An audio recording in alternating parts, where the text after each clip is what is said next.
Hey everyone, welcome back to the channel. Today, we're diving into a straightforward guide on how to withdraw XDC from Coinbase to Kraken in 2025. XDC, the native token of the Shin-Fin network, is a popular crypto for decentralized finance, and moving it between exchanges like Coinbase and Kraken can be a smart way to manage your portfolio. Whether you're a beginner or have some experience, I'll walk you through this step by step, so you can do it confidently and quickly. Let's get started. First things first, make sure you have accounts set up on both Coinbase and Kraken. If you don't, sign up and complete any verification processes. These are crucial for security and to avoid delays. Once that's done, log into your Coinbase account. Head over to the Assets or Portfolio section, find your XDC holdings, and select the Withdraw option. It's usually right there under the asset details.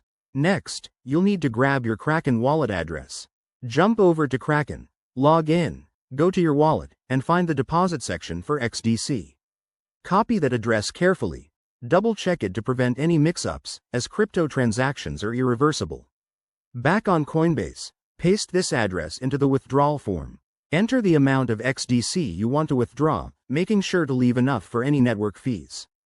Coinbase might show you estimated fees, so keep an eye on those to avoid surprises. Before you hit confirm, review everything. The address, the amount, and any additional details like network type. XDC typically uses the XDC network, so ensure that's selected.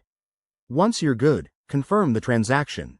You'll get a confirmation email or notification, and the funds should arrive on Kraken within a few minutes to an hour, depending on network congestion in 2025. Finally, once the XDC shows up in your Kraken account, you're all set. Always monitor your transactions and enable two-factor authentication on both platforms for extra security. That's it for this guide. Easy, right? If you found this helpful, give it a thumbs up, subscribe for more crypto tutorials, and drop a comment if you have questions. Thanks for watching, and see you in the next video.